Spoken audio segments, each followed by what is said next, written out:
É urgente, é importante, não pula esse vídeo. É isso mesmo, pessoal. Fica aqui comigo que eu vou te mostrar os detalhes, mas já adianto, tem várias preocupações. Tem alguma guerra, né? Então eu quero pedir pro terrorista aí dar uma pausa um pouco, né? Deixa as instituições voltarem a funcionar, deixa, né, o presidente Bolsonaro recuperar pelo menos, já que não teve nem oportunidade de se recuperar depois da última cirurgia. O cara foi intimado dentro de uma CTI aqui nesse hospital.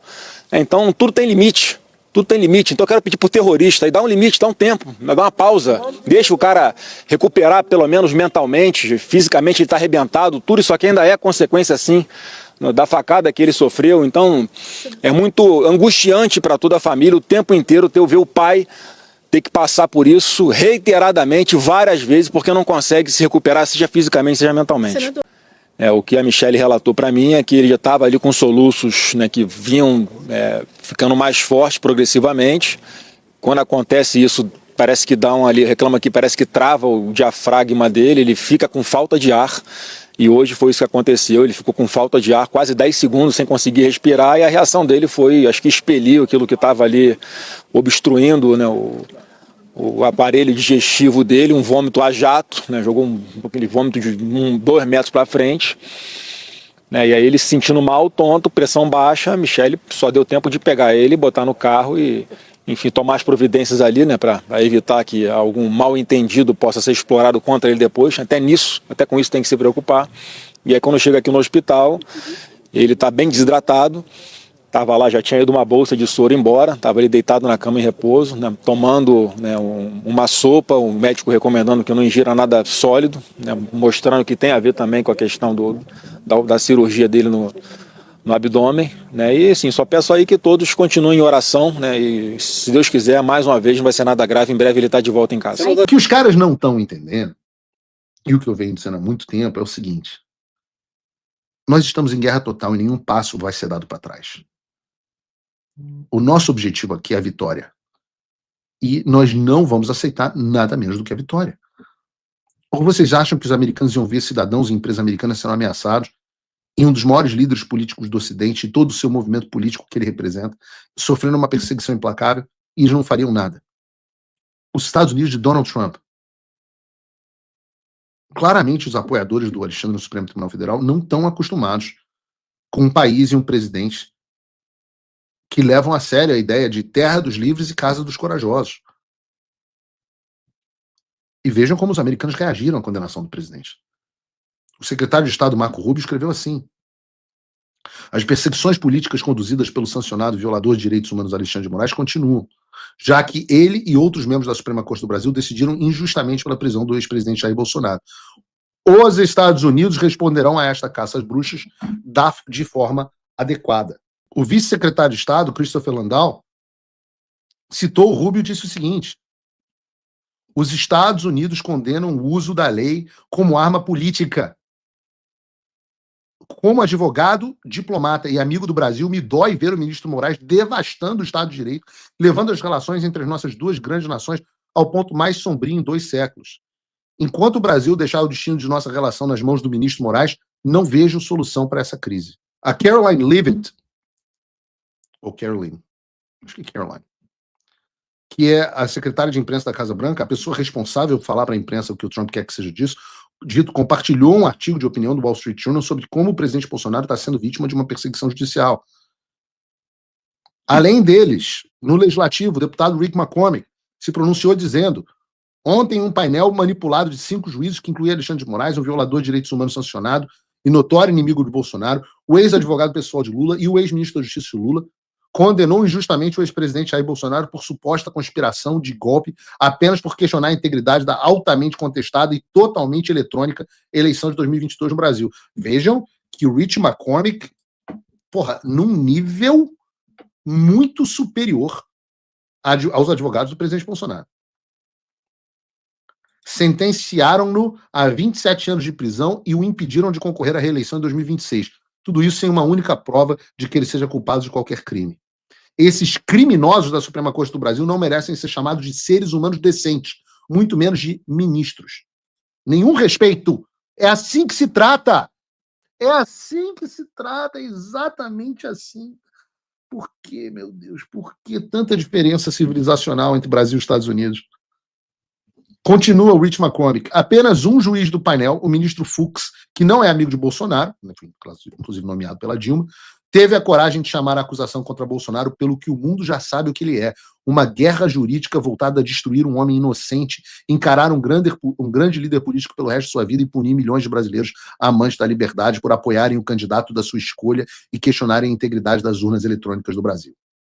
Como destacou o secretário Rubio, os Estados Unidos não tolerarão a continuação da descida do Brasil ao totalitarismo. A América está ao lado do povo brasileiro, a justiça está chegando e tenham certeza, Moraes e todos os que permitem seus abusos no STF e no Congresso brasileiro serão severamente punidos. Vou repetir de novo. Moraes e todos os que permitem os seus abusos no STF e no Congresso brasileiro serão severamente punidos. O mundo está observando. Maria Elvira Salazar também colocou muito melhor. O que vocês acham assim? Comparado a Valdemar e a defesa do Bolsonaro, o que vocês acham de 0 a 10?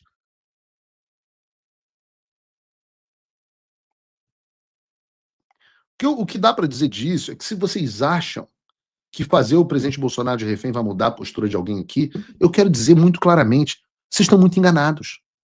Pelo contrário, quanto mais vocês fazem essas coisas, mais alinhados nós ganhamos aqui nos Estados Unidos e mais recentemente também na Europa.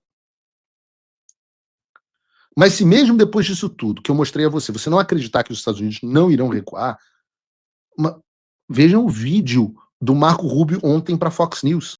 O Supremo decidiu, nós temos que respeitar. Mas o Supremo só está fazendo isso porque tem apoio do governo. Por que nós temos que respeitar o que o Supremo decide? Por que nós temos que respeitar? Por que nós temos que respeitar um violador de direitos humanos sancionado pelos Estados Unidos? Por que eu tenho que respeitar um comunista? Eu não tenho que respeitar porra nenhuma, eu tenho que cuspir na cara das filhas da puta. Não tenho que respeitar nada. Ah, não, mas eu não posso falar isso, eu não posso escarrar na cara desses vermes, porque senão eu vou preso. Tudo bem, fica calado. Mas tem que respeitar o quê, porra? Tem que respeitar o quê? Tem que obedecer. Obedecer pela força. Se entra um cara aqui na minha casa, bota uma R15 na minha cabeça e me manda plantar bananeira, eu vou obedecer. Pra não morrer. Mas eu não vou dizer, não, respeito tremendamente o bandido que veio aqui, estuprou minha mulher, bateu na minha filha, botou uma arma na minha cabeça, comeu meu rabo, e eu tenho enorme respeito. Não tem respeito nenhum. É bandido. Como é que você tem respeito por bandido? Bandido e terrorista. Eu vou falar no programa de hoje. Bandido e terrorista. Não dá para as duas coisas serem verdade. Esses caras serem violadores de direitos humanos e você ter respeito por eles. Ou o Donald Trump está errado em ter sancionado os ministros da corte, ou o Marco Rubio está errado em dizer que não há mais império da lei no Brasil, ou você está errado em dizer que tem respeito pelo Supremo Tribunal Federal. O governo está do lado dele. O Lula está do lado deles. Então esse é o grande problema. Foda-se o Lula! Esquece o Lula! O Lula foi colocado lá por eles. Esses caras roubaram a eleição justamente para botar o Lula. O Lula veio depois. Se o Lula veio depois, ele não pode ser causa. Que nós enfrentamos. Porque o Supremo tem, na minha opinião, exagerado em todas essas questões. Mas eles têm o apoio do governo. Isso é que mata a gente. Nós vamos ter que chegar no poder o ano que vem, conseguir maioria. Mas como esse cara pode ser tão burro, velho? Como é que pode ser tão burro? Como é que a gente vai chegar ao poder ano que vem, Valdemar? Como é que a gente vai chegar ao poder ano que vem, Valdemar? Você acha que Tarcísio vai resolver isso? Do fundo do coração? Eu digo, não é à toa que a gente está arregaçado, cara. Esse cara é o presidente do maior partido do Brasil, graças ao Bolsonaro. Senado e Câmara, e você pode ter certeza que nós vamos conseguir, nós vamos mudar esse quadro. Os americanos, o Trump não vai perder essa guerra. O Trump acha você um imbecil. Porque você é. Como é que alguém pode imaginar que diante de uma situação dessa vai haver eleição normal no ano que vem? Alguém pode falar para o Valdemar que o Supremo abriu um inquérito das fake news de 2019? Primeiro ano do governo Bolsonaro?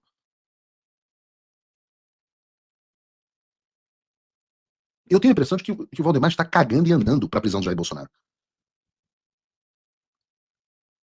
Ele acha que falando essas bobagens vai incentivar você, o eleitor, a votar no partido dele e nos candidatos dele. Mas sabe qual é a realidade? O PL pode eleger metade dos políticos no Brasil no ano que vem. Mas se não resolver o problema do ativismo judicial no Supremo, que decide tudo sobre todos, isso não vai adiantar nada. Esse é o quadro atual. O maior líder da direita foi condenado a 3 décadas de prisão. Está errado esse comportamento. O Donald Trump está prejudicando o país? Está prejudicando o país. Mas por que o país está sendo prejudicado? Está sendo prejudicado por uma atitude irresponsável, né, de um presidente que usa o BRICS para dizer o seguinte: não precisa mais da moeda norte-americana, isso não tem nenhum valor. Pô, ano passado foram 40 bilhões de dólares que o Brasil negociou com os Estados Unidos na balança comercial. É o segundo maior parceiro do país. A conta vai chegar agora já na Petrobras no combustível. O agro vai sofrer pra caramba. Agora, o cidadão lá de fora reagiu, ele não agiu. A ação veio daqui. Ah, mas ele está interferindo na justiça e não se pode interferir na justiça. Bom, se não se pode interferir na justiça, por que esse mesmo presidente vai aqui na Argentina e levanta uma placa lá no país dizendo o seguinte: Cristina Kirchner livre? Porra, ninguém pode interferir na justiça aqui, mas ele pode interferir na justiça lá? Então precisa ter um pouco de coerência, gente. Eu não estou fazendo um juízo de valor aqui, tá? Desculpa, até eu estou um pouco indignado, porque essa taxação mexe com o país, isso me incomoda muito. Mas tem que ter uma linha, tem que ter uma única posição.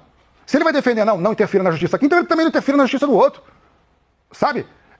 Não está certo. Se ele lança um governo com união e reconstrução, como é que ele pode trabalhar agora com taxação e com desunião? Então, tá estranho, gente. Tá na hora, deu, sabe? Deu. Tá bom, foi já, terceira vez, presidente legal, bacana, né? Já deu, porra, não dá mais. Outra situação, nós chegamos, porra. No primeiro minuto do dia de hoje, a turma da Malu Gaspar, que é quem Eduardo aí e o Paulo Figueiredo vem conversando, posta o seguinte: para aliados de Eduardo Bolsonaro, novas sanções de Trump são iminentes. E aí diz que irá ocorrer ainda esta semana, é o que diz a Globo. Se realmente vai nessa semana específica, não sei, né? Não tô lá dentro para saber, não tô dentro do gabinete do Rubio. Também não acho que os meninos estão, mas é a percepção, às vezes, de conversar com uma pessoa ou outra, mas eu acho que está precificado que vai rolar. A principal aposta segue sendo o entorno de Moraes, incluindo a sua mulher e possivelmente os seus filhos. Veja só, família unida. Uma empresa mantida por Viviane e os filhos, que é dona de diversos imóveis do casal, com valor de mais de 12 milhões de reais, o Instituto Lex de Estudos Jurídicos, também está na mira de Washington. Como publicamos no blog, um mapeamento do governo Trump identificou o repasse de residências de luxo para a propriedade do Lex, além da sede do escritório da mulher do ministro. Isso aqui eu achei curioso. Um mapeamento do governo Trump.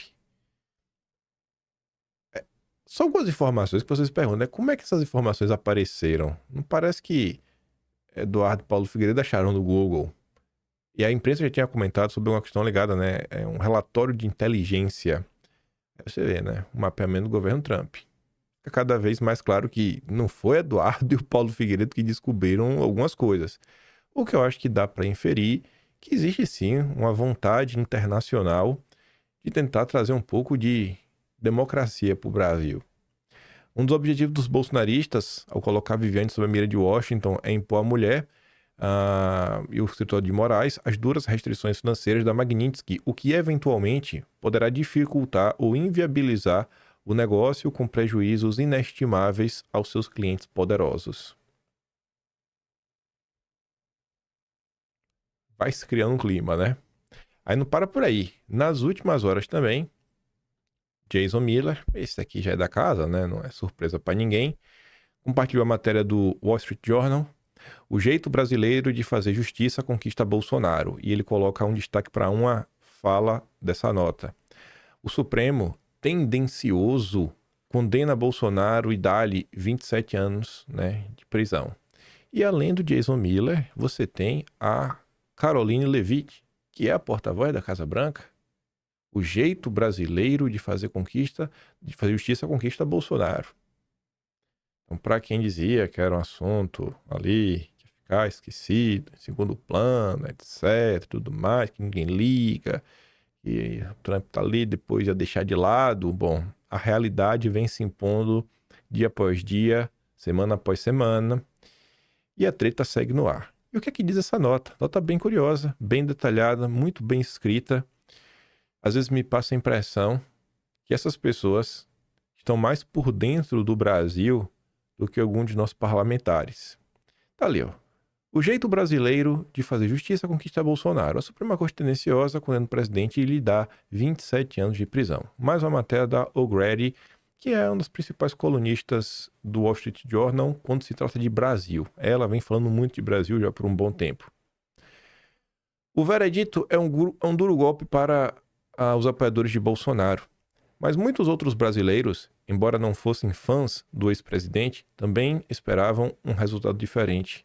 Há anos eles se preocupam com o politizado Supremo. Agora, o Tribunal Superior permitiu que o Ministério Público Federal leve Bolsonaro a julgamento em Brasília, sem recorrer a instâncias inferiores, com o propósito expresso de prendê-lo, que se dane o Estado de Direito. Houve notícias animadoras na quarta-feira.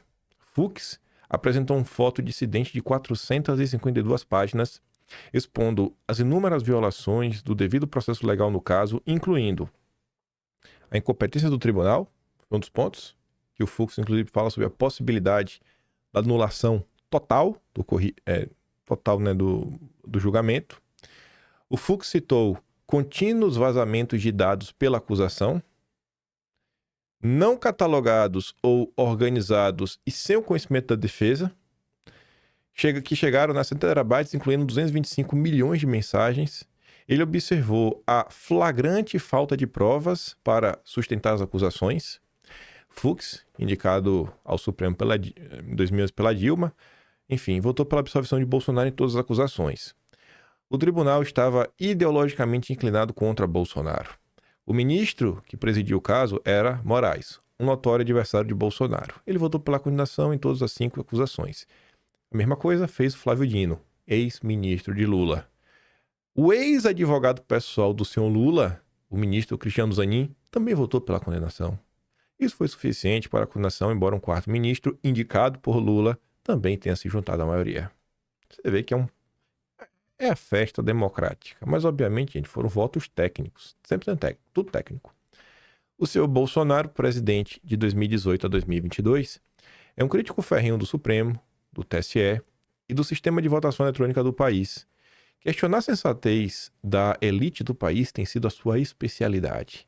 Bolsonaro tem defendido repentinamente a implementação de alguma forma de auditoria da votação eletrônica. Como candidato e como presidente, ele poderia ser desrespeitoso e desconsiderar o protocolo. Isso o tornou um herói para milhões de brasileiros que se sentiam esquecidos. Ao mesmo tempo, virou o inimigo número 1, de todo o establishment especial do Supremo Tribunal Federal. A direita brasileira ficou indignada em 2021, quando o Supremo anulou a condenação de Lula por corrupção em 2017, que havia sido confirmada 2 vezes em segunda instância. A decisão liberou Lula por um detalhe técnico e ocorreu depois que a prescrição tornou tarde demais para o novo julgamento do caso. Aqui são coisas que são tão absurdas que a gente vai aceitando, né? Às vezes, quanto de vocês, eu nem lembrar mesmo desse, assim, que Lula foi descondenado, a gente sempre comenta, mas que falar que depois da descondenação, Lula não foi julgado de novo porque prescreveu o processo, né? É uma coisa que pouca gente comenta. Pouca gente comenta. A justiça de Lula ficou por ali. Não, tá de boa, vida que segue. O foro tava no lugar errado, não era pra julgar em Curitiba. Pobre coitado do Lula. Lula concorreu à presidência novamente em 2022, contra Bolsonaro. O Tribunal Eleitoral, presidido por Moraes, usou seu poder para silenciar os críticos de Lula. O tribunal proibiu a mídia tradicional e as redes sociais de divulgarem fatos e opiniões que retratassem o envelhecido socialista Lula de forma negativa. Afirmou que estava combatendo as notícias falsas quando os brasileiros que usavam as redes sociais se recusaram a obedecer. Moraes investiu contra as empresas de tecnologia que forneciam, as plataformas. E teve gente aí que, inclusive, tomou um gancho. Quando Lula foi declarado vencedor naquela disputa, Bolsonaro duvidou dos resultados e seu partido recorreu judicialmente.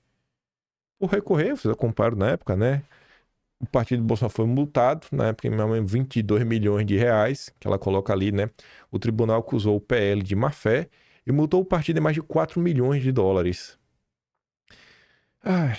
Bolsonaro parece ter se reunido com pessoas, incluindo militares, para discutir o que seu gabinete precisava fazer para transferir o poder de acordo com a Constituição. Caso fraude eleitoral fosse descoberta, o Ministério Público alegou ter encontrado um projeto de decreto que contemplava um plano para invocar a lei marcial. No entanto, como observou o Fux, nenhum documento desse tipo foi protocolado no tribunal. né? Ninguém fez nada, ninguém tomou, assim, nenhuma ação real. Tampouco foram apresentadas provas de que Bolsonaro tenha tomado medidas para decretar o estado de sítio. Fazer brainstorm não é crime, e nem intenções nem discursos são suficientes para condenar por tentativa de golpe. Aí veio a imprensa, que sensacionalizou a notícia de outro documento, este escrito por um general, que era o punhal verde e amarelo, que ele cogitou maneira, né, de dar fim no Lula, seu vice e o ministro, e aqui eu não sei se foi bem assim, pelo menos em relação ao ministro. E esse é um ponto que eu acho que caberia, inclusive, olha só, vê se eu tô sendo chato, Está diante de você o julgamento mais importante do país. E diversas pessoas sendo acusadas de extremistas, disso, daquilo, outro, etc, tudo mais. Você não acha que, numa situação como essa, você está diante de um assunto que as pessoas deveriam ter um vasto domínio, em especial todo mundo que quer ser candidato, em especial candidato à presidência, porque uns estão falando que vão anistiar. Tem que saber do que você está anistiando as pessoas. E você tinha que se perguntar, cara, esse plano aí, o que é que estava lá escrito? E mais, estava dizendo que era realmente, né, dar fim na vida da pessoa? Estava isso claro? Onde é que está sendo dito isso? Eu pergunto a vocês por causa do seguinte, eu acho que essa questão do verde e amarelo foi de novembro do ano passado, se eu não estou enganado. Deixa eu ver aqui, 2024... novembro. Deixa eu botar aqui assim. Deixa eu ver. Operação Kids Pretos. Lacunas e questionamentos. Deixa eu ver isso aqui. Calma lá que não é bem assim. Deixa eu começar por aqui. Calma lá que não é bem assim. Tá. Não. Não é isso que eu quero. Também não é isso que eu quero. Eu quero a matéria do David Agape. Uma longa matéria do David Agape. Ele que fez. Tá, vai descendo. Lacunas e questionamentos, tá? Investigação da PF sobre plano tem indícios e lacunas. Realmente, tem muita lacuna, né? Nesse ponto aí. Aí, ó. As mensagens trocadas entre os integrantes do grupo Copa 22 demonstram que os investigados estavam em campo, divididos em locais específicos para possivelmente executar ações com o objetivo de prender. Então, assim, além das pessoas não conseguirem explicar em qual parte do plano tá que vai acabar com as pessoas, você não vai ver as acusações, não, possivelmente faria isso, né? E esses possivelmente são ponderações. Não é uma questão concreta que você consegue bater o martelo. Mas tudo bem. Divulgo o que eu quero. É porque o pessoal reclamando aqui, ó. Que desprezo e golpe. PF usa especulações para acusar o plano. Agora deixa eu ver. Eu acho que tá no final. Deixa eu ver. O Agape, vem amarelo, tudo mais. Eixo 1. Signal. Documento. Acho que é esse aqui. De acordo com o artigo, o relatório informou que os metadados indicados com o documento foi criado, modificado e impresso em novembro. Enfim, com suspeitas de entrega a Bolsonaro, mas sem provas concretas de que Bolsonaro recebeu, que é o que o Fux fala. Outros documentos de Mário Fernandes relacionados com o Gabinete de Gestão de Crise reforçam funções administrativas sem comprovar o envolvimento golpista. Não houve evidência que o punhal verde e amarelo mencionasse o nome do magistrado ou diretamente relacionado a planos contra ele, fragilizando as acusações. O artigo mencionou que, nas alegações registradas no relatório da PF, o grupo investigava ações letais contra o magistrado, mas a acusação carecia de provas tangíveis. O documento Punhal Verde e Amarelo não apresentava conexão direta com o grupo Copa 2022, além de semelhanças genéricas. Assim, não havia evidência de que o documento tivesse operacionalizado ou que mencionasse planos específicos contra o ministro, tá? Aqui, ó. Por fim, sob o último eixo, o artigo analisa que a investigação envolve uma planilha encontrava no pendrive de Hélio Ferreira Lima durante a Operação Tempos Veritatis, em fevereiro de 2024, que menciona brevemente o magistrado com a tarefa de, aspas, neutralizar a capacidade de atuação do ministro, mas não detalhou como isso aconteceu. E posso estar enganado, Mas grande parte da tese que ia dar fim no cara é por conta disso. Neutralizar a capacidade de atuação. Neutralizar a capacidade de atuação de alguém significa que você vai acabar com a pessoa? Pode ser apenas você retirar o poder dela. Então assim, aí você vê... E essa história foi crescendo. E as pessoas martelaram isso. E martelaram, e martelaram, e martelaram. E martelaram nas redes sociais, né? Algumas pessoas martelaram. O Agape escreveu. Aí você tem que se perguntar, né? Onde estão os aliados de Bolsonaro? A galera que fala tanto, né? Do trabalho que tem que ser feito, que faz, que acontece, deputados, senadores, todo mundo aí com equipes gigantescas, todo deputado, todo senador, sabe? Até os pés de chinelo. Tem algum jurista na sua equipe jurídica. Cara, não tem ninguém para acompanhar de perto, olhar esses pormenores, sabendo que tu vai dar entrevista, sabendo que tu vai ter a oportunidade de conversar e sabendo da tua força na rede social para ajudar a desmentir pontos-chave das acusações contra Bolsonaro. E o Agape, se eu não tô enganado, deixa eu ver se tem uma matéria do bastidor depois.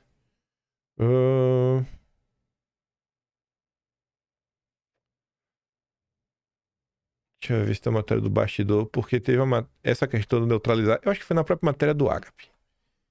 Eu lembro que uma das matérias na época tinha essa planilha, a foto dessa planilha. Deixa eu ver se foi tu, Agape. Fiz uma coisa, eixo 2 do documento, tá? Eixo do documento de Mário Fernandes, eixo 3, conteúdo. Não sei se tá aqui a planilha. Eu lembro que na época tinha a planilha com os números bonitinhos falando essa questão. Não sei se está aqui em algum lugar, mas eu lembro que essa planilha chegou a circular na época. A planilha possui mais 200 linhas. Aqui, ó. A planilha que possui mais 200 linhas é a única referência direta ao ministro, ainda que breve. Em um trecho da fase titulada Modelando o Ambiente, 3 tarefas são descritas como essenciais, uma delas sendo neutralizar a capacidade de atuação do ministro. A Polícia Federal interpretou que a sigla se refere ao ministro. O documento não apresenta mais detalhes como essa neutralização seria realizada. Sabe? Aí tá aqui, ó. Não tem essa... Tinha essa em algum lugar. Mas tá aqui, eleições limpas. O documento define a anulação do pleito. Aí tem lá os itens que deveriam ser feitos. Investigação e publicação de relatórios de irregularidades, abertura do inquérito sobre o pleito, transparência total no novo processo eleitoral, marcação de novas eleições presidenciais. Né? Isso achando incoerências, né? Achando erros, achando fraudes. Esse é o tal golpe. Aí você vê como ninguém desmente, como muitas vezes as próprias pessoas da direita deixam essa história em segundo plano e não se interessam em saber os pormenores. Essa O'Grady, ela com certeza falou com alguém, né? Então podia ser um pouquinho melhor. Você vê que ela tá bem disposta a contar os pormenores, mostrar, né? Olha a quantidade de incoerência que tem no processo de Bolsonaro. Podia ser mais uma incoerência, né? Mas tudo bem. Mas o general testemunhou que estava apenas ruminando o que não compartilhou com Bolsonaro. O tribunal não conseguiu provar que Bolsonaro participou de nada disso, né? Do punhal verde e amarelo. Aliás, num país sério, o ministro Moraes, como suposto alvo do suposto complô, teria se recusado. Ele foi vítima, acusador, foi tudo ao mesmo tempo. Em 8 de janeiro de 23, uma multidão de apoiadores de Bolsonaro invadiu a Praça Federal em Brasília. Vândalos danificaram os prédios. Bolsonaro estava na Flórida, já tendo deixado o cargo. Os militares não participaram. Que golpe, hein? Nada disso importava para o ministro Moraes e seus companheiros ideológicos no tribunal na semana passada. Eles tinham o homem certo e não encontrar o crime não os impediria de colocá-lo atrás das grades. Aí não acabou. Longe disso, né? A treta tá aí por horas. Tem gente da esquerda falando que tem que desarquivar ou botar para andar os processos que foram movidos contra Bolsonaro durante o Fica em Casa. Mas independente disso, o que já está certo é que ele, Heleno, Braga Neto, Paulo Sérgio, Garnier, todos também serão julgados pelo STM, Superior Tribunal Militar. Tribunal técnico, que para ficar ainda mais técnico, você vê, né? Lula indicará mais 2 ministros do STM que julgarão Bolsonaro e militares condenados. Realmente vai ser um julgamento muito mais técnico ainda. Quanto mais pessoas Lula indicar, mais técnica vai ser a decisão. Porque Lula é Deus. Lula não erra. Lula não erra nunca. E quem questiona isso é golpista. Aí, o dia de ontem também foi envolto por outras questões. Obviamente, isso aqui não é ameaça, né, gente? Não me diga que isso aqui é ameaça. Isso aqui não é. Isso aqui é só um recado. Trump levará Bolsonaro à papuda se aumentar sanções ao Brasil, dizem ministros da corte. Bom, então, principalmente Bolsonaro vai, porque as sanções, tudo indica que chegarão em breve, principalmente essa semana. Uma boa parte do Supremo, no entanto, entendia que Bolsonaro poderia ter a boa vontade do tribunal para receber um tratamento menos duro, dada a sua condição de ex-mandatário, sua idade de 70 anos e problemas de saúde que enfrenta. O aumento das sanções, dizem esses magistrados, inviabilizará qualquer tratamento diferenciado, já que o filho dele, Eduardo, está envolvido diretamente no que consideram uma chantagem contra o Supremo e o próprio país. Isso aqui também não é chantagem não, né? Quem primeiro noticiou isso foi o Hugo Gadelha, ontem 5h30 da manhã. O Enio Viterbo comenta, né? Ele coloca um trecho da matéria. Moraes enviará Bolsonaro para o regime fechado se Trump aplicar novas sanções contra autoridades brasileiras. O relator de ação penal usar política externa para emitir uma decisão em processo judicial fere todas as garantias constitucionais possíveis e imagináveis. Aspas de novo. Moraes, segundo aliados, já estaria inclinado a não acatar o pedido. Um eventual anúncio de novas sanções de Trump, então, irritaria o ministro de vez e faria ele mandar Bolsonaro diretamente para a papuda. Assim, ele já vai mandar. Ele já ia mandar, mas agora vai mandar mesmo. Então não mudou nada. Não existe a figura judicial da irritação do ministro para análise dessa questão. Bolsonaro tem direito à prisão domiciliar ou não tem. Ponto. E falou-se tanto que tinha gente lá fora tentando sequestrar o Brasil em troca de anistia. Mas agora a gente vê um juiz da Suprema Corte Brasileira supostamente exigindo um ato político em troca de uma decisão judicial. Tempos estranhos. Aí um jurista do Twitter, doutor lá no direito, falando: nunca em mais de 20 anos de estudo do direito, imaginei que fosse ler notícia de que juízes condicionam o destino de um preso ao fato de serem ou não sancionados por violações de direitos humanos. Aí para e pense, né? Você negar o direito para uma pessoa é você estar violando o direito humano. E as pessoas estão sancionadas por violar direitos humanos. Não sei, né? Pior que se fosse divulgar isso... Pior, né? É que fossem divulgar isso pela imprensa como um alerta aos sancionadores, né? O Amaury Saad jamais esperou que fosse visto na sua vida. É um negócio tão escabroso, tão depravado, que não seria para mim sequer imaginável. Mas a realidade é pior, muito pior que a mais doentia das imaginações. Outro recado que também chegou no dia de ontem envolve o deputado federal exilado Eduardo Bolsonaro. Segundo Andréa Sadi, a primeira turma do Supremo espera julgar Eduardo até o fim de 2025 por suposta tentativa de interferir no julgamento da tentativa de golpe de Estado. Tá? E por que eles querem fazer isso?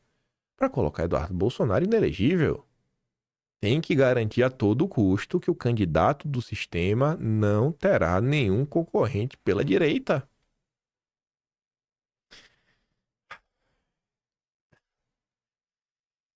Aí o Enio comenta de novo, né? Vamos tratar com normalidade que juízes da Suprema Corte admitam que querem ver o investigado ser denunciado. Integrantes da Corte avaliam que essa investigação vá a julgamento até o final do ano. A denúncia foi aceita antes de ser oferecida. Incrível. O novo processo penal brasileiro não precisa nem da denúncia do Ministério Público. Porque, gente, cabe ao Ministério Público oferecer a denúncia e a denúncia não pode ser rejeitada. Então você não sabe nem o que vem na denúncia, mas já está aceita. Este é o Estado Democrático de Direito. Aí o ministro Gilmar aproveitou o dia de ontem no evento do Barulho, o Fórum Já, Direitos da Democracia. Direitos Já, Fórum da Democracia. Um negócio desse, que era do Fernando Rodrigues, acho que é o nome, cara que era da ala do PSDB chamado Esquerda pra Valer. É um grupo aí que há muito tempo já se encontra. Aí organizaram um ato pela democracia. E o ministro Gilmar foi lá, né? Gilmar, sobre o voto de Fux, está prende incoerências. Então, chegamos no ponto aí que eles estão se atacando entre si, porque eles não aceitam que o coleguinha pense diferente. É o Deus, é Deus. Aí, enquanto Gilmar não aceita o voto do Fux, outro jurista, com certeza um inepto, porque se ele discorda do Gilmar Mendes, ele está errado. Que é o Ricardo Sayeg, né, advogado e doutor em Direito, professor livre-docente no Núcleo de Direitos Humanos da PUC de São Paulo. Deveria ser demitido. Por quê? Porque você discorda de Gilmar Mendes. Simples assim, Ricardo. Se você está de um lado e Gilmar Mendes não está do seu lado, você está errado. Aí ele fala que o voto de Fux dá voz à parcela significativa da sociedade. Uma parcela que não devia existir. Uma parcela de golpistas, de antidemocratas. Ou seja, a turma da direita. Aí fala assim, né? A eleição presidencial de 2022, em vez de unificar, mergulhou o Brasil em profunda polarização. Sim, descobriu o óbvio. O fato é que o país foi marcado por anulações judiciais que concederam verdadeira alforria a condenados por corrupção, correndo a confiança de grande parte da população na justiça. Não só isso, né? Tiveram outros atos aí também que acho que chamam muito a atenção, tipo banimento do Twitter, multa de R$50 mil para quem usar VPN, as revelações do Twitter Files, proibir pessoas de apontar os vínculos de Lula com ditadores da América Latina durante as eleições de 2022. Não foram poucas coisas que aconteceram, né? A Bárbara, do Te Atualizei, que teve um processo, um inquérito aberto contra ela, né? Uma apuração, porque ela ganhou um selo de verificado. Você lembra desse caso? Coisas que só acontecem na democracia. Bilhões de brasileiros se sentiram traídos e tomados por um sentimento cívico de legítima defesa nacional. A coesão social quase se rompeu, porque tanto a direita quanto a esquerda se mantiveram entrincheiradas em suas convicções. A sorte do Brasil é que seu povo, por natureza, é pacífico. O ápice da indignação foi 8 de janeiro, cujo vandalismo, embora reprovável, foi punido de forma desproporcional. Pois é, né? A exemplo da emblemática condenação de 17 anos de prisão pela pichação de batom no Monumento da Justiça. É proporcional isso? Discordo desses atos, mas é inegável que nesse ambiente carregado, as ideias extremas como a eliminação de autoridades ou derrubada do governo povoaram o imaginário de milhões de cidadãos. E esse ponto aqui não é bobagem. Isso daqui, na minha concepção, de quem olha de fora, de quem lê o que sai na imprensa, de quem vê o debate público, vê as entrevistas, eu acho que falta as pessoas botarem um bumbum na cadeira, pegar, estudar, aprender a história da perseguição e sempre que tiver uma oportunidade, colocar na imprensa o seguinte: vem cá, vocês falam tanto de radicalização, radicalização, radicalização. Como é que vocês não conseguem enxergar a parcela, ou melhor, né, a fatura, o boleto, pagaram muito, né, a contribuição, a grande contribuição de vocês da imprensa e também do Poder Judiciário para criar esse cenário? Porque a história que se vende para o Brasil, e é uma história que eles vendem sem nenhum tipo de contraponto, porque ninguém rebate, é que tudo que acontece no Brasil foi causado pelo bolsonarismo. Do nada, assim. Tava todo mundo em paz, tava todo mundo quieto, ninguém fez nada e o bolsonarismo resolveu atacar. E depois estava todo mundo quieto de novo e o bolsonarismo atacou. Sempre está todo mundo quieto e o bolsonarismo está atacando sem nenhum motivo. E eu acho que não é bem assim. Eu acho que vale a pena explicar. Colocar a coisa sob outra perspectiva, sobre outra ótica. Relembrar não só o que o judiciário fez, mas o que o legislativo fez, o que a imprensa fez. Quando a imprensa dá vazão, dá voz e trata com a maior normalidade do mundo, o povo jogando bola com a cabeça do Bolsonaro é o quê? Quando a própria Folha de São Paulo, que essa matéria está sendo publicada, pelas penas, né, a pena de escrever, do Hélio Schwartzman, diz que por que eu torço que Bolsonaro morra? Quando esse tipo de coisa é publicada, isso gera que tipo de sentimento nas pessoas? Quando o povo está vendo que o presidente da República está tentando apenas modificar a estrutura do Planalto, ou seja, o número de ministérios, e o presidente da Câmara sequer pauta, podendo deixar caducar, isso é o quê? Como é que o povo se sente? A primeira vez que o povo foi para as ruas foram as manifestações de 26 de maio de 2019, para obrigar o Rodrigo Maia a pautar, só colocar em pauta a MP 819, 890, uma coisa dessa, que era MP para reformular isso. Então, assim, todo esse sentimento de revolta, ele nasce de alguma coisa. Eu não acho só que essa questão da corrupção. da descondenação do Lula, porque essa revolta ela não vem de agora. Foram meses e meses e dias e semanas e anos até chegar em 2021, pelo amor de Deus, pô. Mas infelizmente não tem ninguém, né, para ficar fazendo um contraponto. A missão de pacificar o Brasil cabe também ao Supremo, apesar de mais condenação imposta a Bolsonaro em nada contribui com esse propósito. Talvez a condenação de Bolsonaro seja apenas vingança. Há uma diferença intransponível entre inconformismo e o golpe de Estado. A democracia vive da dialética, do confronto de visões, jamais da violência. Crimes comuns, se comprovados, devem ser punidos como tais, mas não transmutados em crimes contra o Estado democrático de direito. É nesse contexto que não entendo como correto o Supremo ter condenado desproporcionalmente os militantes e Bolsonaro pela suposta trama golpista. Concordo com o Fux, que votou pela absolvição, e vou além. No mesmo ato, o Fux deveria ter concedido de ofício habeas corpus coletivo para libertar os condenados do 8 de janeiro. Desconheço provas concretas que justifiquem as sentenças. O que se verificou foi a criminalização de sentimentos nacionais sem início de execução de atos reais de golpe ou de abolição violenta da ordem constitucional. A acusação contra Bolsonaro se sustenta em elucubrações, minutas, cartas e planos nunca iniciados. A lei pune apenas condutas reais e não atos imaginários. Como destacou Fux, a simples existência de um plano não caracteriza golpe de Estado da organização criminosa. Não houve demonstração de comando efetivo por parte de Bolsonaro para o início de um golpe. Tais imputações transformam divergências políticas em crimes contra a democracia. O debate democrático pressupõe a livre manifestação, inclusive de ideias impopulares, radicais ou minoritárias, ainda que delirantes. A liberdade de expressão não serve para proteger o consenso, mas o dissenso. A Declaração dos Direitos Humanos e do Cidadão de 1789 já proclamava que a livre comunicação das ideias é um dos mais preciosos direitos do homem, punindo apenas abusos, jamais opiniões políticas. Reconheço que os ministros do Supremo atuaram com bons propósitos. Há divergências, viu? Mas a democracia fica enfraquecida quando se pune pesadamente conjecturas e posições políticas. Abre-se uma ferida no pacto constitucional, pois a criminalização do dissenso político é incompatível com o regime de liberdades. O voto de Fux deu voz à parcela significativa da sociedade e resguardou o espírito da pluralidade em nosso país. Emerge então a questão inevitável: até quando essas draconianas punições contra a liberdade de opinião resistirão ao crivo da história e à revisão constitucional? Bom, revisão constitucional depende do clima político, depende da quantidade de pessoas eleitas, por quais partidos, quem será nomeado. E o crivo da história, bom, hoje, com tudo isso rolando, a turma já está deixando em segundo plano.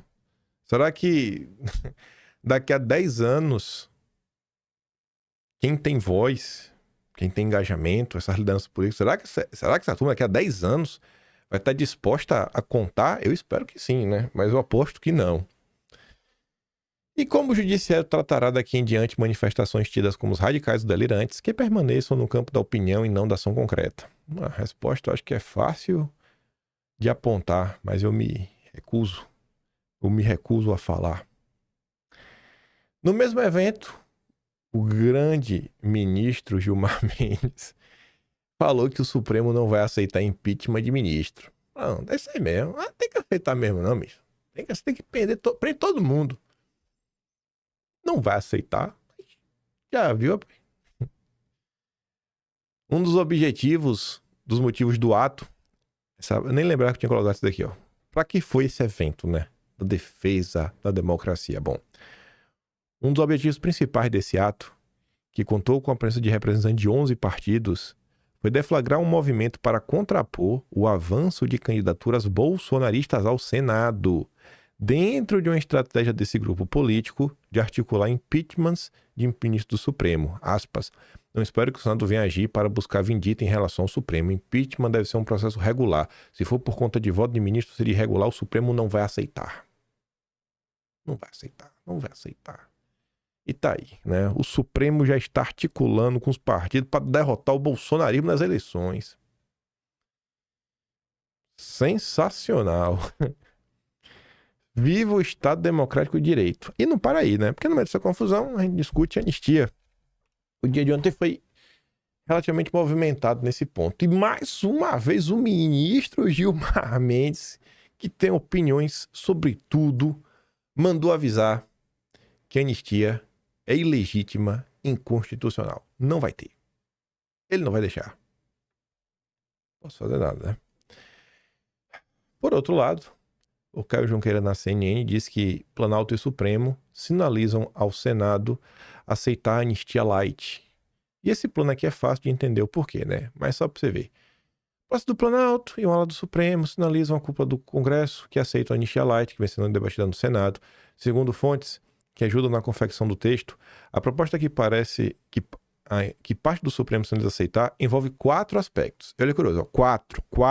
4 aspectos. Vamos contar comigo, né? 4. Primeiro aspecto, redução de penas. Para crimes, tentativa de golpe de Estado, abolição do Estado Democrático de Direito. Segundo ponto, agravamento da pena se a abolição violenta do Estado Democrático de Direito for cometida mediante tentativa de golpe de Estado. Terceiro, criação de um tipo penal específico com penas menores para quem comete crimes contra a democracia influenciado por multidão, mas sem ter exercido papel de liderança ou financiamento. Tá. Cadê o 4? Cadê o 4? Não tem. Esse é o Caio Junqueira, né? São 4 aspectos. Tem 3.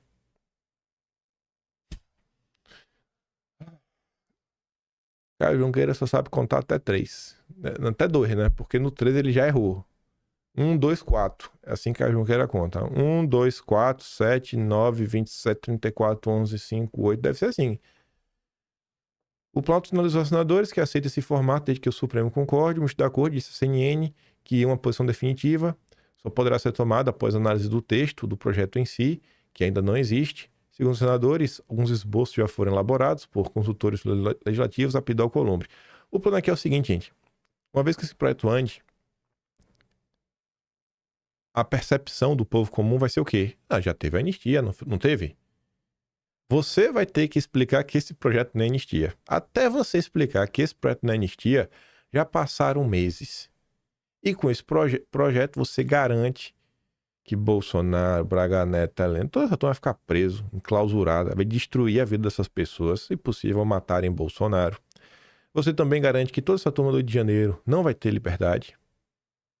É uma liberdade de faz de conta, porque vai ter uma progressão de pena, vai continuar com a ficha suja, sendo punido por diversos absurdos, e no final do dia não vai ter anistia. Mas você vai esvaziar toda a agenda da anistia.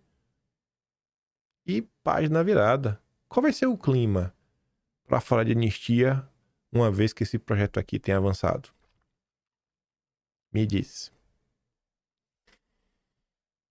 Lula reafirma Hugo Mota ser contrário à anistia de Bolsonaro, né? Caio Junqueira descobriu a roda. Se o Caio Junqueira não me contasse, eu não saberia. E diz que, a depender do governo, nem paute. Mas nem paute. Mota tenta postergar a anistia para construir alternativa com Senado, Supremo e governo Lula. Aliados de Mota afirmam que a intervenção é votar a matéria para encerrar o assunto e que uma solução definitiva depende de uma costura, que tem a volta do Supremo, do Senado, do Lula. Parlamentares reconhecem, no entanto, que a condenação de Bolsonaro vai levar pressão sobre Mota para analisar o tema na casa. Segundo relatos, Mota levou a Lula esse cenário e o Planalto acompanha os desdobramentos para definir a estratégia. Entre aliados de Lula, a avaliação é que não está descartada a hipótese de que o requerimento de urgência para anistia seja votado nesta semana. Nesse cenário, há integrantes do governo que defendem que a urgência seja levada ao plenário para ser derrotada no voto, com a esperança de que Mota ajude a enterrar o assunto.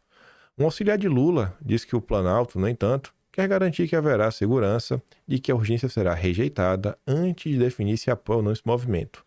Se a gente tiver certeza que a gente vai derrubar, a gente apoia, coloca em pauta, derrubamos e destrói o assunto. Estado Democrático e Direito. Hugo Mota reúne líderes para tentar dar um desfecho à pressão por anistia. A matéria fala de diversas coisas, mas que 2 parágrafos trazem o que não está nas outras, que fala o seguinte. Interlocutores do Mota dizem, inclusive, que o apoio à anistia tem prejudicado politicamente o governador de São Paulo, Tarcísio. Não é de anistia, é ruim, É uma pauta que as pessoas não apoiam. Tá lá a pesquisa do Datafolha falando sobre isso.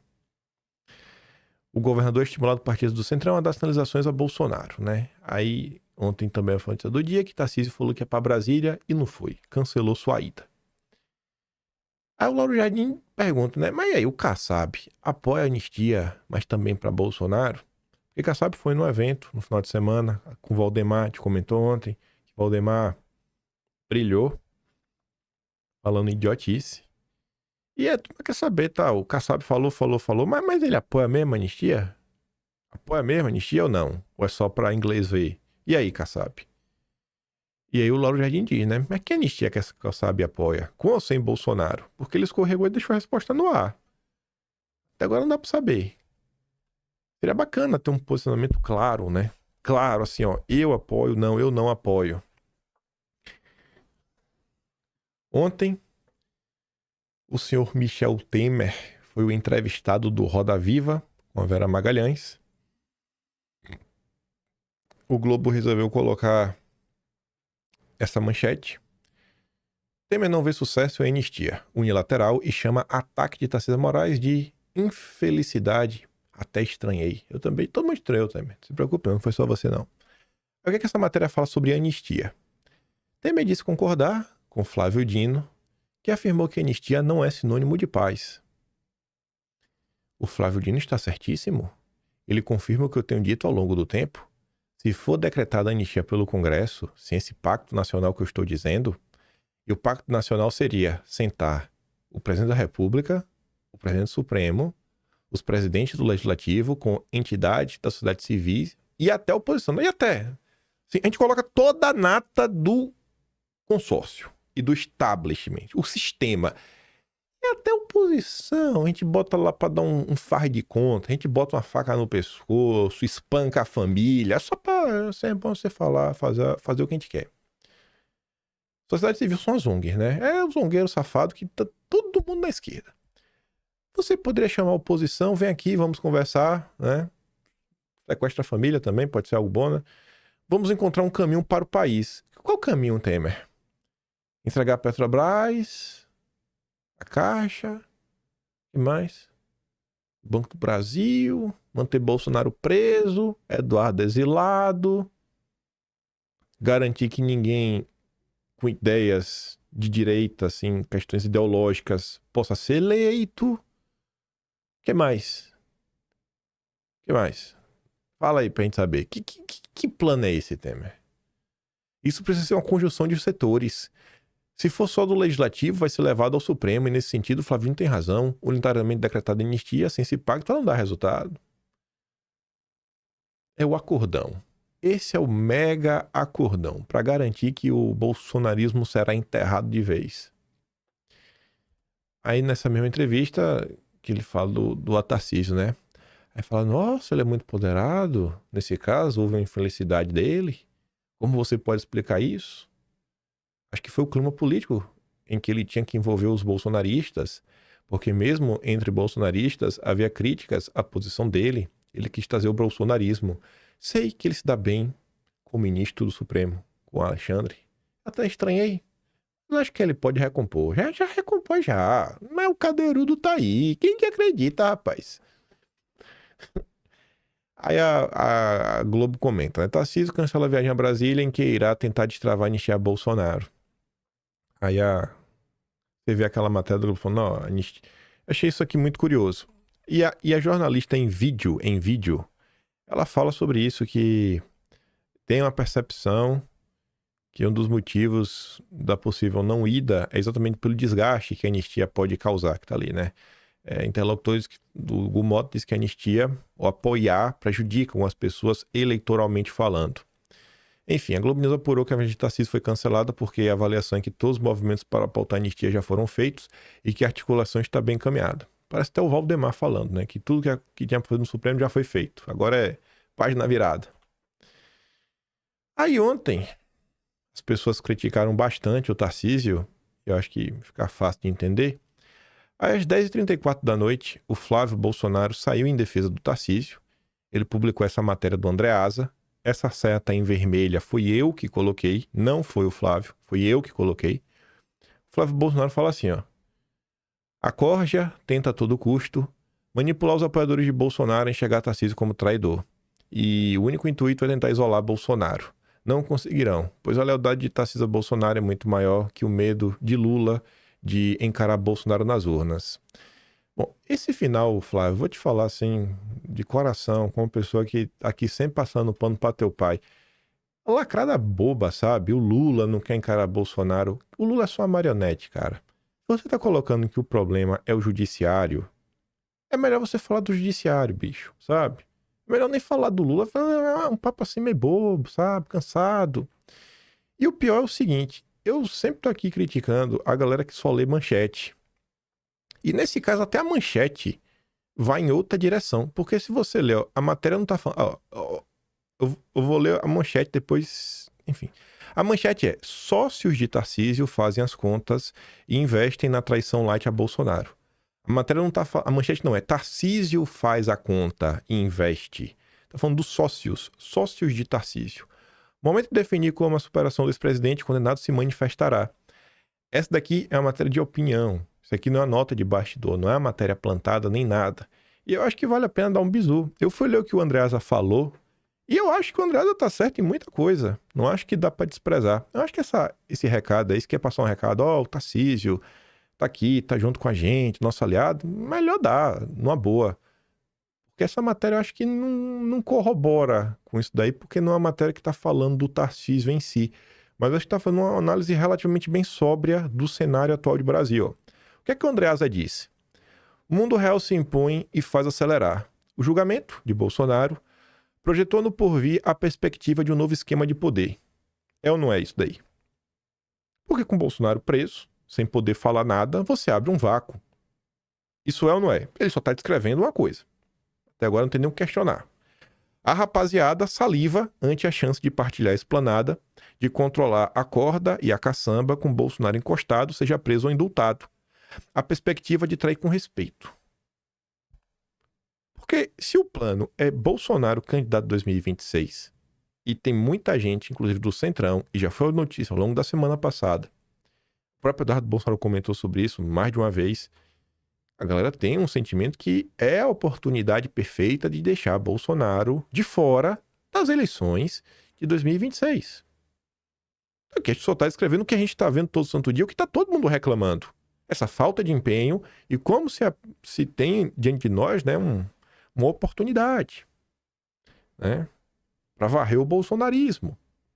Aí o André segue falando o seguinte, né, estamos no pós-Bolsonaro em função do que todos os agentes políticos e econômicos se orientam. Até os Bolsonaro, ora empurrados à condição de reagentes, condição sine qua non para o do imponderável, da qual poderá acender uma dissidência desafiante para encarnar como a encarnada por Pablo Marçal, né? Então, assim, e nesse cenário que vai ter um vácuo de Bolsonaro, um vácuo, porque Bolsonaro foi tirado da força, você pode ter, inclusive, os próprios Bolsonaro como reagente, recusando esse cenário e se colocando, não, cara, eu não vou aceitar esse teatro, eu vou ser como candidato a presidente, que é exatamente o que Eduardo Bolsonaro também vem pontuando. A análise do André segue falando: o que está em desenvolvimento agora, até onde se pode controlar, é a forma de superação eleitoral a Bolsonaro. O modo como a traição light se manifestará e se materializará. A maneira com que o bolsonarismo de oportunidades e resultados, representado por Tarcísio, bailará o isolamento carcerário de Bolsonaro para o objetivo de isolá-lo politicamente. A conta da campanha por anistia, mesmo pela light, é cara e não fecha, senão sob teatro. A face está em cena, no ato das condolências, do tango pós-condenação, de restrito mesmo, no mundo real, somente compromisso pela inelegibilidade ampla e geral do líder golpista. A turma, né, os sócios do governador de São Paulo, no projeto de superação bolsonarista de Bolsonaro sem os Bolsonaro, domina a matemática. A superação bolsonarista de Bolsonaro com os Bolsonaro é tocada por Eduardo. Começar pelo final. A superação bolsonarista de Bolsonaro não tem superação. É apenas assim, ó. Uma forma de manter o legado do bolsonarismo é o que Eduardo vem tentando fazer, se colocando em campo. Porque do outro lado, tem um grupo de pessoas que quer superar o bolsonarismo. Quando ele fala os sócios do governador Tarcísio no projeto superação do Bolsonaro, né, domina a matemática. Qual a matemática da anistia? Quem é que tem os votos? Não é o Rueda? Não é o Ciro Nogueira que quer ser vice? Não é o Kassab? Não é o senhor Valdemar da Costa Neto? Não é o Marcos Pereira? O cara tá só desenhando um cenário até o momento aqui do que tá acontecendo. Essa galera, Ciro Nogueira, Marcos Pereira, Antônio Rueda, Gilberto Kassab até Valdemar. Eu podia ter lido o parágrafo seguinte. Eles calculam esse movimento. A reabilitação de Bolsonaro, uma anistia que lhe reconstituísse a elegibilidade, serviria ao projeto político de pouquíssimos e viria com arestas supremas tremendas. É a agenda custosa, de mobilização desgastante, em defesa de um parceiro imprevisível, que na hipótese improvável em que a alcançada daria, né, devolveria poder a grupo pequeno e fechado. Vamos olhar o cenário de forma bem simples. Bolsonaro voltando ao poder. Será que realmente vale a pena para essa turma? Será que eles querem Bolsonaro presidente?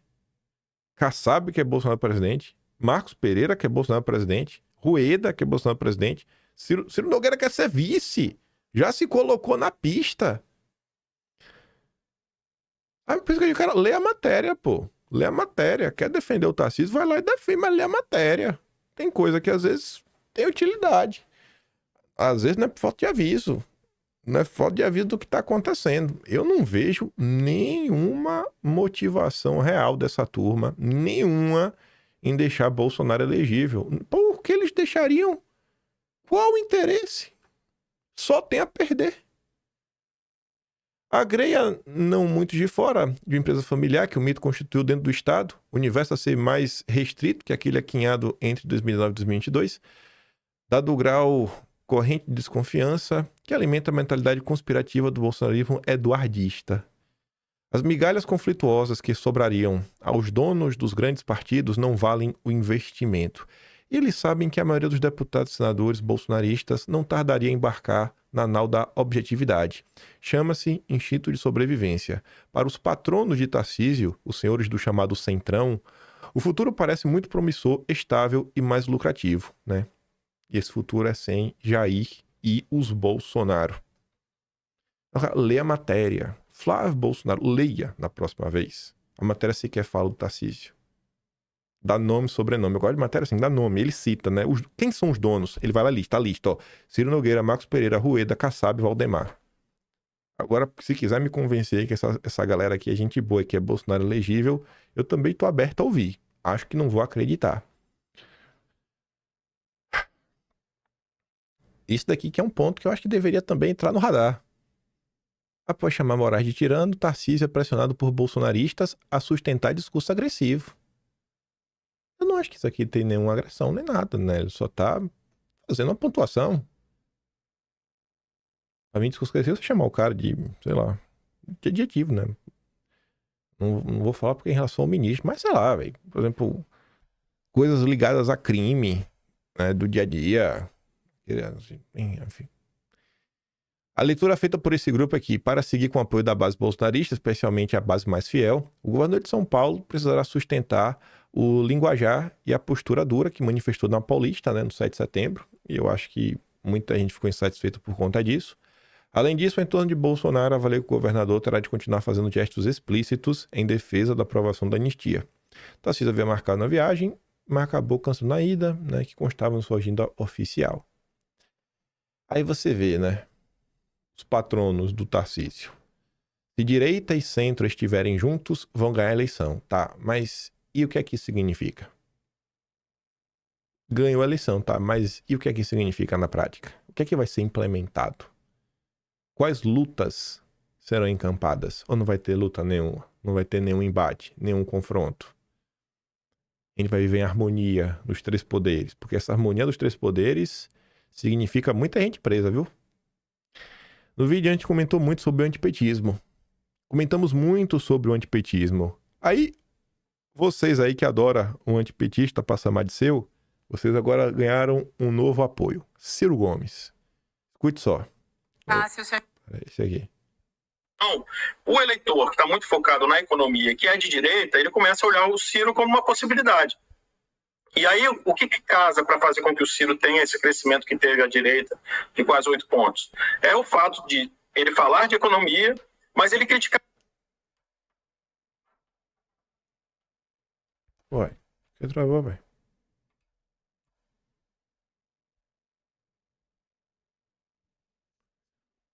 Deixa eu abrir pelo Twitter. Travou esse vídeo. E eu não quero dar pausa para resolver. Tá ali. Mito. Mídia. Calma. Aqui. O eleitor que está muito focado na economia, que é de direita, ele começa a olhar o Ciro como uma possibilidade. E aí, o que casa para fazer com que o Ciro tenha esse crescimento que teve à direita de quase 8 pontos? É o fato de ele falar de economia, mas ele criticar também o PT. E criticar a política de uma forma geral. Então, eu acho que isso são atributos hoje para a direita. Ou seja, é antipetista? Então já é um atributo. É crítico à política convencional? Já é um atributo também bastante admirado. Tem posicionamento econômico? Pronto. Também é uma coisa que acaba traindo, né? Agora, como eu falei, a rejeição ao Ciro é muito grande nos espectros. Essa parte aqui tá suficiente. Estávamos falando muito sobre antipetismo ontem. Aí a Thalita fala assim, ó, pronto, agora o Coronel é antipetista. Ele realmente é antipetista. Esse ponto não dá pra negar. Em 2018, o PT não acusa o Ciro de ter ido pra Paris? Na eleição de 22, no segundo turno, ele também... Não lembro dele apoiando o Lula. Não tá sendo aí processado pelo PT? Não pediram a prisão dele? Não é um crítico ferrenho da política econômica do PT? Ele é antipetista. Inegável isso daí. Ele é antipetista, e aí, tá bom? Não é só ser antipetista? Ele é de direita. Essa é a conclusão que eu sigo. Porque esse é o raciocínio das pessoas da direita quando falam que o antipetismo é o caminho. Pronto, Ciro Gomes é antipetista. Vocês vão apoiar Ciro Gomes? Eu acho que não, né? Eu acho que o Ciro Gomes não é o candidato de vocês. Aí eu volto pro Kassab. Se direita e centro estiverem juntos, vão ganhar a eleição, tá? Mas pra fazer o quê?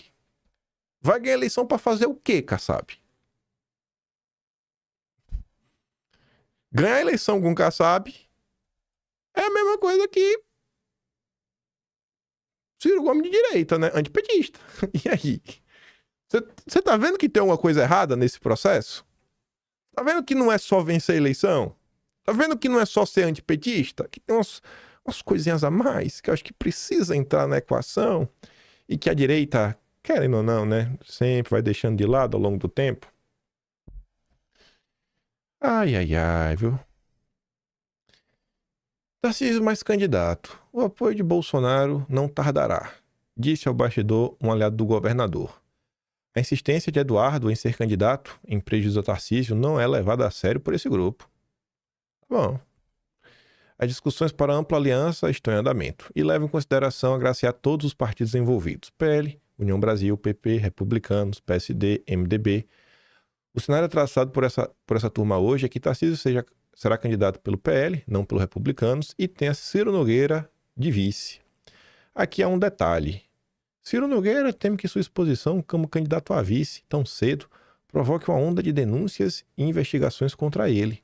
Aí, como escudo, Ciro Nogueira pretende usar a CPMI do INSS.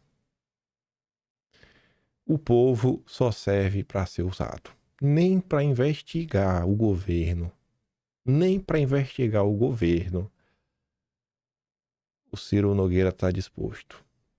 Porque se tá falando que vai usar a CPMI do INSS, eu penso o seguinte, né? Ou ele vai colocar pressão para fazer o que o governo não quer, para não irem para cima dele, ou ele vai aliviar pro governo na CPMI e pro governo aliviar para ele. Para mim, ambos os cenários, a coisa é catastrófica.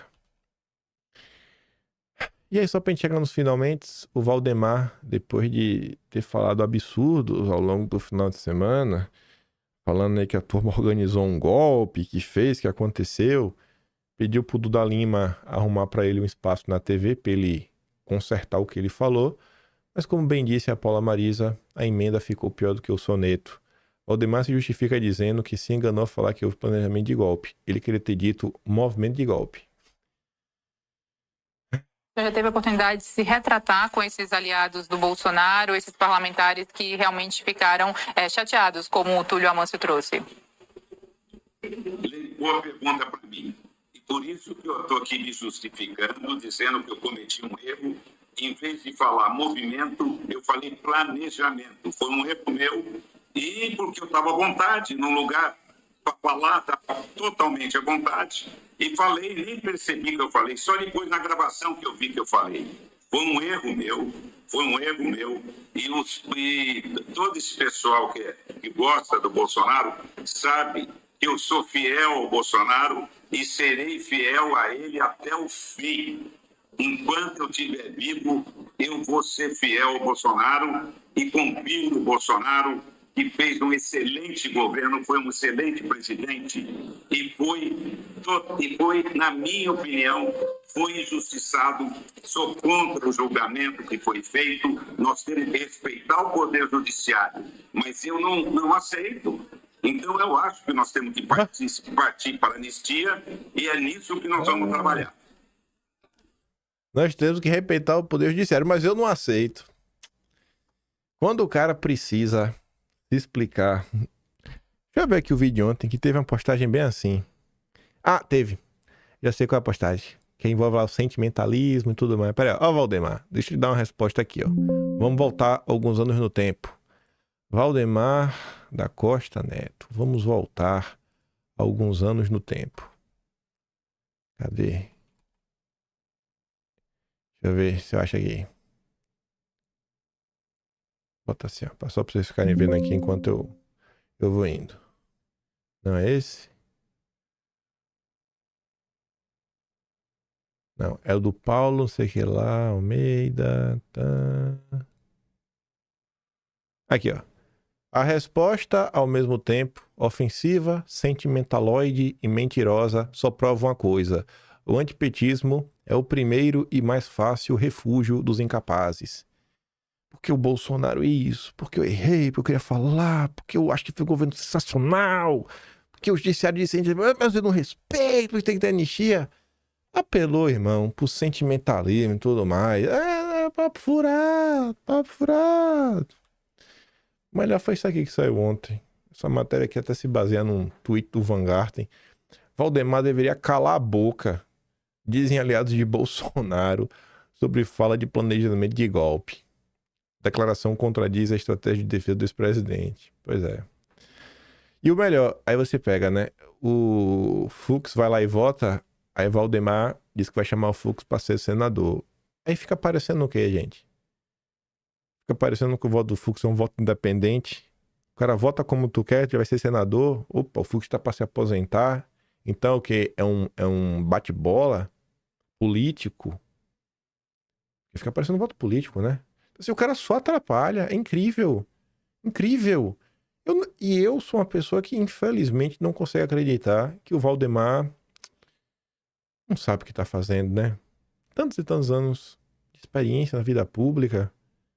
Não sabe o que tá fazendo, Valdemar? Tá na dúvida? É? Falou sem pensar? Coitado de Bolsonaro. Tinha coisa pra mostrar pra vocês, mas eu quero falar com mais tempo. O Alan dos Santos até falou uma coisa bem bonita ontem sobre Bolsonaro, um recorte aí que tá circulando nas redes sociais. A gente comenta sobre isso amanhã. Por hoje, eu fico por aqui. Se gosta do meu trabalhinho, quiser dar um pouco mais, pode estar no canal. Tem um Tony Valeu, tem um Patreon na descrição e tem um Atlas brasileiro. Kimpan.com.br, já está disponível o Atlas de julho, desde ontem. A versão bonitinha a Mari tá para me entregar, mas já tá lá a versão minimalista. E é isso. Vejo vocês amanhã e fiquem com aquele grande beijo, abraço, tamo juntos. Valeu, meus amigos. Fui.